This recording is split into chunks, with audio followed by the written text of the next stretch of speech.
La broma de graduación de mi hermano me llevó a prisión, y ahora voy a destruir todo su futuro. La explosión atravesó mi habitación en la residencia universitaria a las 2:17 de la madrugada, enviando metralla de la batería de mi portátil directo a mi cara y pecho, mientras las llamas consumían todo lo que poseía. El personal de seguridad del campus me encontró inconsciente en el pasillo, con la piel carbonizada y mis cartas de aceptación de becas ardiendo sobre mi escritorio. Lo que no sabían era que mi hermano Mateo había reemplazado el cargador de mi portátil con un dispositivo modificado diseñado para sobrecargar la batería y causar una explosión catastrófica. El equipo de artificieros confirmaría después que alguien había reconectado el circuito de carga con componentes de grado militar, convirtiendo mi equipo de estudio en un arma mortal, programada para detonar mientras dormía. Yo había sido la mejor estudiante de mi promoción con becas completas para la Universidad Complutense de Madrid, la Universidad de Barcelona y la Universidad Nacional Autónoma de México. Mientras que Mateo apenas se graduó con un promedio de 5,2% y sin ninguna perspectiva universitaria. Nuestros padres habían pasado toda nuestra infancia comparándonos, celebrando sus goles en el fútbol, mientras minimizaban mis logros académicos como algo esperado en lugar de extraordinario. La noche anterior a la explosión, escuché sin querer cómo discutían sobre lo injusto que era que yo tuviera todas las oportunidades mientras Mateo no conseguía nada, a pesar de que él se esforzaba a su manera. Nunca reconocieron que yo pasaba cada noche estudiando mientras él salía de fiesta. Nunca admitieron que mi éxito venía del sacrificio, mientras que sus fracasos provenían de la pereza. Las quemaduras cubrían el 30% de mi cuerpo con daños de tercer grado en mis manos y rostro que requerirían años de cirugía reconstructiva. La doctora Elena Martínez en la unidad de quemados explicó que la explosión había sido diseñada para causar la máxima desfiguración, atacando áreas que destruirían mi apariencia y destreza manual permanentemente. El patrón de la metralla sugería que alguien con conocimiento de dispositivos explosivos había posicionado cuidadosamente el portátil para asegurar que la explosión me alcanzara sin importar dónde estuviera durmiendo. Esto no era violencia aleatoria disfrazada de accidente. Esto era un intento de asesinato elaborado por alguien que entendía tanto mis hábitos de estudio como técnicas de fabricación de bombas. Mateo llegó al hospital en cuestión de horas, interpretando el papel de hermano devastado con precisión digna de un premio Goya. Trajo flores y tarjetas de recuperación de compañeros de clase. Sostuvo la mano de mamá mientras lloraba y hizo preguntas detalladas sobre mis lesiones y el cronograma de tratamiento. Las enfermeras alababan su devoción sin saber que él había causado la explosión a través de meses de planificación y preparación. Incluso tomó fotos de mi cuerpo vendado, alegando que quería documentar mi progreso de recuperación, aunque después descubriría que en realidad estaba compartiendo estas imágenes con amigos como prueba de su exitosa venganza. La investigación de la Policía Nacional comenzó cuando el análisis del equipo de artificieros reveló la naturaleza sofisticada del dispositivo usado en la explosión. La inspectora Patricia Ruiz se especializaba en casos de terrorismo doméstico que involucraban artefactos explosivos improvisados. Inmediatamente reconoció las técnicas avanzadas utilizadas en la modificación de mi cargador de portátil. El responsable había demostrado conocimiento de electrónica, explosivos militares y mecanismos de temporización que sugerían entrenamiento profesional o investigación extensa en técnicas de fabricación de bombas. Este nivel de sofisticación significaba que el ataque había sido planeado con meses de anticipación por alguien con conocimiento técnico significativo. El detective Roberto Cruz manejaba la investigación local, enfocándose en quién tenía acceso a mi habitación y conocimiento de mi horario de estudio. La explosión había ocurrido precisamente cuando normalmente estaría durmiendo después de sesiones de estudio nocturnas, sugiriendo familiaridad íntima con mis rutinas. Las grabaciones de seguridad mostraban que mi habitación en la residencia había sido accedida múltiples veces durante el mes pasado usando mi tarjeta de acceso. Aunque nunca se la había prestado a nadie, alguien había robado mi tarjeta o creado un duplicado, obteniendo acceso repetido para instalar y modificar el dispositivo explosivo. Mi recuperación se complicó por infecciones que se desarrollaron en mis heridas de quemadura, requiriendo múltiples cirugías e injertos de piel que dejarían cicatrices permanentes. La Facultad de Medicina de la Universidad Complutense puso mi aceptación en espera indefinidamente, explicando que las lesiones en las manos podrían impedirme desarrollar las habilidades motoras finas requeridas para la cirugía. La UNAM y Barcelona expresaron preocupaciones similares sobre mi capacidad para manejar trabajo de laboratorio con mis dedos dañados. El ataque había sido calculado precisamente para destruir no solo mi cuerpo sino mis perspectivas de carrera futuras en campos que requerían destreza manual. Las sesiones de fisioterapia con la doctora Margarita Silva se enfocaban en reconstruir fuerza y movilidad en mis manos quemadas, aunque me advirtió que nunca recuperaría la función completa. Tareas simples como escribir o teclear se habían convertido en luchas dolorosas que dejaban mis dedos con calambres y sangrando. El trauma psicológico era igualmente devastador, con pesadillas sobre explosiones y ataques de pánico provocados por dispositivos electrónicos. El sueño se volvió imposible sin sedantes, y la concentración estaba tan deteriorada que leer textos básicos requería un esfuerzo enorme. El comportamiento de Mateo durante mi hospitalización comenzó a llamar la atención del personal médico, que notaba sus preguntas inusuales sobre mi tratamiento. La enfermera Jennifer Morales documentó que hacía preguntas específicas sobre procedimientos de injertos de piel, tasas de infección y cronogramas de recuperación que parecían más clínicas que emocionales. Parecía decepcionado cuando los doctores expresaban optimismo sobre mi progreso de curación, una reacción extraña para un familiar. Lo más perturbador era su interés en mi manejo del dolor, haciendo preguntas detalladas sobre horarios de medicación y efectividad que sugerían algo más allá de la preocupación fraternal. El avance en la investigación de la inspectora Ruiz vino del análisis del disco duro de mi portátil, que había sobrevivido parcialmente a la explosión. La informática forense reveló que alguien había estado accediendo a mi computadora remotamente durante meses, monitoreando mis hábitos de estudio y comunicaciones por correo electrónico. El software de acceso remoto había sido instalado profesionalmente, sugiriendo que alguien con habilidades técnicas avanzadas me había estado vigilando extensamente antes del ataque. Esta evidencia digital probó que el responsable tenía conocimiento íntimo de mis rutinas diarias y horario académico.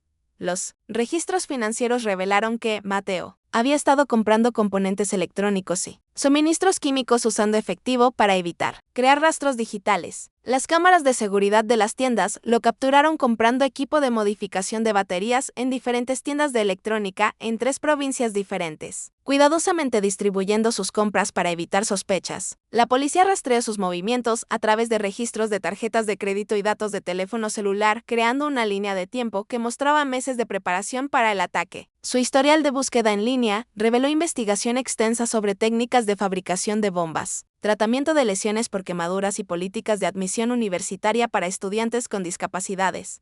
Mis padres luchaban por procesar la evidencia creciente contra su hijo dorado, contratando a un costoso abogado defensor llamado Marcos Campos, quien inmediatamente comenzó a atacar la investigación. Campos argumentaba que la evidencia electrónica podría haber sido plantada por jeques y que las compras de Mateo eran para proyectos escolares legítimos en lugar de construcción de bombas. Sugirió que alguien más había incriminado a Mateo usando su identidad para comprar materiales explosivos, a pesar de la abrumadora evidencia en video de él haciendo las compras personalmente.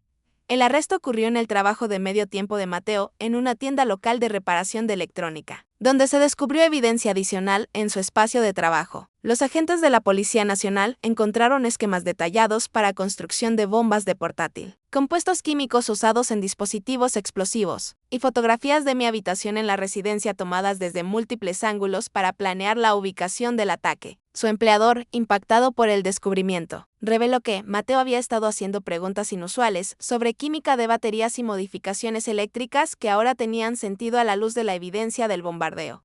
El testimonio de la inspectora Ruiz ante el gran jurado detalló la naturaleza sofisticada del ataque y los meses de planificación involucrados. Explicó que la bomba del portátil había sido diseñada específicamente para causar la máxima lesión, mientras parecía ser una falla accidente de batería. El conocimiento técnico requerido para modificar el circuito de carga y el mecanismo de temporizador indicaba entrenamiento militar o autoeducación extensa en dispositivos explosivos. La evidencia de vigilancia digital probó que Mateo había estado monitoreando mis actividades durante meses antes de ejecutar el ataque. El gran jurado acusó a Mateo de cargos federales de terrorismo, intento de asesinato y conspiración para cometer asesinato usando dispositivos explosivos. Los cargos de terrorismo eran particularmente significativos porque involucraban premeditación y el uso de armas de destrucción masiva. incluso a pequeña escala. Los fiscales federales explicaron que los ataques domésticos usando dispositivos explosivos llevaban penas aumentadas bajo estatutos antiterroristas, potencialmente resultando en cadena perpetua sin libertad condicional. La fianza de Mateo fue denegada debido al peligro que representaba para la seguridad pública y la sofisticación de su conocimiento sobre armas.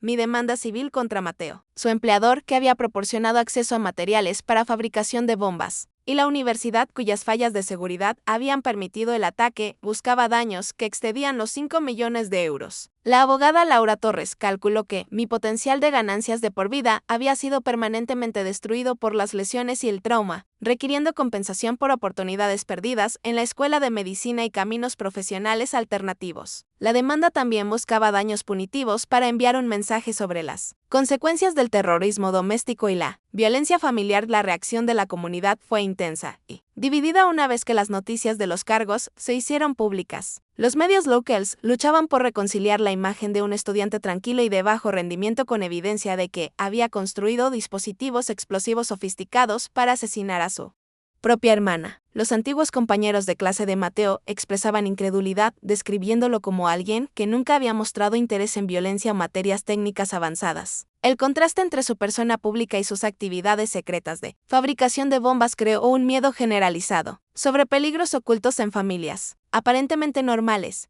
El juicio federal comenzó 14 meses después del ataque, momento en el cual yo había pasado por 7 cirugías reconstructivas y aún enfrentaba años de procedimientos adicionales. El equipo de la Fiscalía, dirigido por la fiscal federal asistente Diana Mendoza, presentó evidencia abrumadora de premeditación y sofisticación técnica, grabaciones de seguridad, registros financieros, evidencia digital y testimonio de expertos. Crearon un panorama completo de alguien que había pasado casi un año planeando el asesinato de su hermana usando dispositivos explosivos avanzados. El testimonio de expertos de especialistas del equipo de artificieros describió la naturaleza sofisticada del dispositivo y el conocimiento técnico requerido para su construcción. El teniente coronel Javier Delgado, un experto militar en explosivos, explicó que la modificación del portátil requería comprensión de electrónica, química y mecanismos de temporización típicamente aprendidos a través de entrenamiento especializado. La precisión del ataque, diseñado para causar máxima lesión mientras simulaba falla de equipo, demostró conocimiento que iba mucho más allá de investigación casual en Internet. La doctora Martínez testificó sobre mis lesiones y las consecuencias a largo plazo para mi salud y perspectivas profesionales. Describió la extensión de mis quemaduras, las complicaciones por infecciones y las limitaciones permanentes que enfrentaría debido al daño nervioso y las cicatrices. Las fotografías médicas mostrando mis lesiones eran tan gráficas que varios miembros del jurado tuvieron que apartar la mirada mientras mis padres sollozaban en la galería. La evidencia visual de la brutalidad de Mateo fue abrumadora para todos en la sala del tribunal.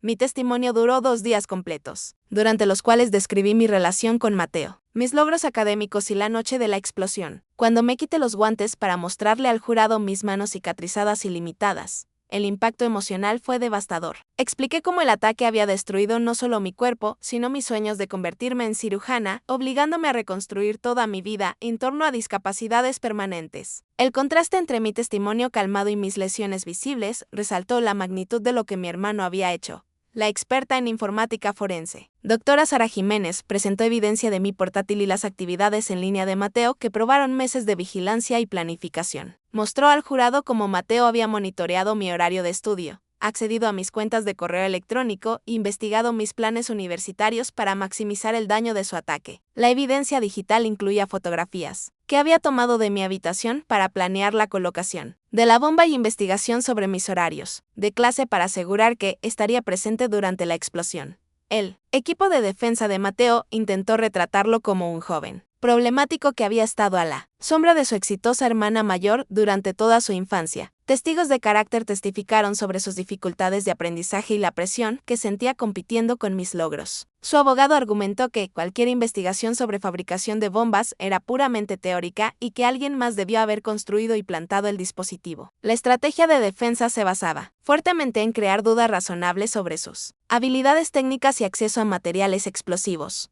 La refutación de la Fiscalía demolió el argumento de incompetencia técnica de la defensa, presentando evidencia de los intereses secretos de Mateo en electrónica y química. Su empleador testificó que Mateo había demostrado conocimiento avanzado de química de baterías y sistemas eléctricos durante su trabajo en la tienda de reparación. Los registros de compras en línea mostraban que había comprado libros de texto sobre dispositivos explosivos y modificación de electrónica. A pesar de sus afirmaciones de no tener interés en tales temas, la selección del jurado para la fase de sentencia tomó 3 días mientras los abogados examinaban a posibles jurados por sus puntos de vista sobre terrorismo doméstico y violencia familiar. La Fiscalía buscaba jurados que consideraran el impacto completo del ataque de Mateo tanto en mí personalmente como en el sentido de seguridad de la comunidad en general. La defensa buscaba jurados que pudieran ser comprensivos con un joven cuya vida había sido destruida por rivalidad entre hermanos y presión familiar. Las declaraciones de impacto de las víctimas durante la fase de sentencia incluyeron testimonio de mis doctores sobre el cuidado médico continuo que requeriría durante décadas. La doctora Silva describió mis necesidades diarias de manejo del dolor y las limitaciones en mis opciones profesionales debido al daño permanente en las manos. El costo financiero de mi tratamiento médico se proyectó que excedería los 2 millones de euros durante mi vida, dinero que sobrecargaría los recursos de mi familia. Incluso con cobertura de seguro, el testimonio de mis padres durante la fase de sentencia fue emocionalmente devastador mientras luchaban por equilibrar su amor por ambos hijos. Mamá describió la culpa que sentía sobre la dinámica familiar que había contribuido al resentimiento de Mateo, mientras que papá se enfocó en presenciar cómo un hijo intentaba asesinar a otro. Su testimonio mostró cómo el ataque de Mateo había destruido no solo a mí, sino toda nuestra estructura familiar, dejando relaciones que nunca podrían ser reparadas.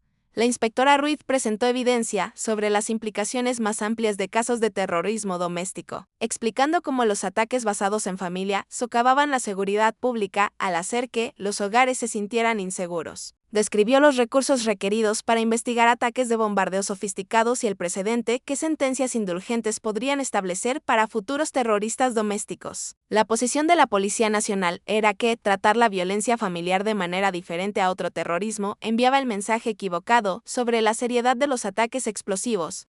La evidencia de mitigación de la defensa se enfocó en la edad de Mateo al momento del ataque y su falta de historial criminal previo. Expertos en salud mental testificaron sobre las presiones psicológicas que había enfrentado creciendo a la sombra de una hermana mayor de alto rendimiento. Su abogado argumentó por una sentencia que permitiera eventual rehabilitación y retorno a la sociedad, enfatizando su potencial de cambio dado el tratamiento apropiado y tiempo. El testimonio de expertos sobre la proliferación de fabricación de bombas abordó los peligros sociales más amplios que representaban individuos como Mateo, quienes usaban recursos de Internet para construir armas sofisticadas. El doctor Roberto Molina del Departamento de Seguridad Nacional explicó cómo los ataques domésticos inspiraban incidentes imitadores y creaban miedo público sobre peligros ocultos en comunidades ordinarias. Su testimonio enfatizó la necesidad de sentencias disuasorias fuertes para prevenir que otros siguieran caminos similares. El jurado deliberó durante 4 días durante la fase de sentencia, sopesando evidencia sobre la culpabilidad de Mateo contra argumentos de misericordia basados en su edad y antecedentes familiares. La cobertura mediática se enfocó en si el caso resultaría en una sentencia de cadena perpetua por un ataque de terrorismo doméstico dentro de un contexto familiar. Expertos legales debatían el precedente que el caso podría establecer para procesar ataques sofisticados por individuos sin entrenamiento formal en dispositivos explosivos. El veredicto fue cadena perpetua sin posibilidad de libertad condicional con sentencias consecutivas adicionales por los cargos agravados de terrorismo e intento de asesinato. La jueza Patricia Fernández notó que el ataque de Mateo había requerido meses de planificación y había demostrado conocimiento sofisticado que lo hacía extremadamente peligroso para la seguridad pública. Enfatizó que el terrorismo doméstico merecía las mismas penas serias que ataques por extraños, independientemente de las relaciones familiares. El colapso de Mateo en la sala del tribunal cuando se pronunció la sentencia marcó el fin de sus esperanzas de eventual libertad. Los gritos angustiados de mis padres resonaron a través de la cámara, mientras yo sentía una mezcla de alivio y tristeza al ver la vida de mi hermano efectivamente terminada por sus propias elecciones. El proceso de apelaciones continuaría durante años, pero la evidencia abrumadora hacía que los desafíos exitosos fueran poco probables. Mi recuperación continuó con el apoyo de un equipo de especialistas que me ayudaron a adaptarme a la vida con discapacidades permanentes. La terapia ocupacional se enfocó en desarrollar nuevas formas de realizar tareas diarias con mi función manual limitada, mientras que el asesoramiento psicológico abordó el trauma de ser atacada por alguien que había amado y en quien confiaba. El proceso de reconstruir mi identidad en torno a mis nuevas limitaciones fue lento y a menudo frustrante. El asesoramiento profesional me ayudó a explorar alternativas a la medicina que acomodarían mis discapacidades mientras aún utilizaban mis habilidades intelectuales. Finalmente elegí seguir trabajo de posgrado en ingeniería biomédica, enfocándome en desarrollar tecnologías asistivas para personas con lesiones en las manos. La ironía de usar el ataque de mi hermano como inspiración para ayudar a otras víctimas no se me escapaba, pero proporcionó significado y propósito a mi supervivencia. La demanda civil resultó en un fallo de 8.5 millones de euros contra Mateo, aunque cobrar el dinero seguía siendo imposible debido a su encarcelamiento y falta de activos. La universidad llegó a un acuerdo de 2.2 millones de euros para evitar el juicio sobre sus fallas de seguridad, dinero que ayudó a cubrir mis gastos médicos continuos. El fallo contra Mateo sirvió, principalmente como reconocimiento simbólico de la magnitud del daño que había causado. Mi relación con mis padres nunca se recuperó completamente del trauma de tener un hijo intentando asesinar a otro. Luchaban con la culpa sobre su papel en crear la dinámica familiar que había contribuido al resentimiento de Mateo, mientras también lamentaban la pérdida de ambos hijos de diferentes maneras. La terapia familiar nos ayudó a comunicarnos sobre la tragedia, pero la confianza fundamental que mantiene unidas a las familias había sido permanentemente destrozada. La atención mediática del caso llevó oportunidades para hablar sobre terrorismo doméstico, violencia entre hermanos y la importancia de reconocer señales de advertencia de resentimiento peligroso dentro de las familias. Testifiqué ante comités parlamentarios sobre la facilidad con la que dispositivos explosivos podían ser construidos usando materiales comercialmente disponibles, abogando por mejor monitoreo de patrones de compra sospechosos. Mi investigación de posgrado se enfocó en desarrollar dispositivos protésicos que pudieran restaurar control motor fino a personas con lesiones en las manos similares a las mías. El trabajo estaba personalmente motivado, pero también contribuyó a ayudar a otras víctimas de violencia a recuperar funcionalidad. Varias de mis innovaciones fueron patentadas y licenciadas a compañías de dispositivos médicos, proporcionando tanto ingresos como satisfacción de convertir mi tragedia en soluciones para otros. Las apelaciones de Mateo fueron consistentemente denegadas en cada nivel, con tribunales encontrando que la evidencia de su culpabilidad era abrumadora y que su sentencia era apropiada, dada la severidad y sofisticación de su ataque. Su equipo legal eventualmente agotó todas las opciones para reducir su sentencia o obtener liberación, dejándolo para cumplir cadena perpetua por sus crímenes.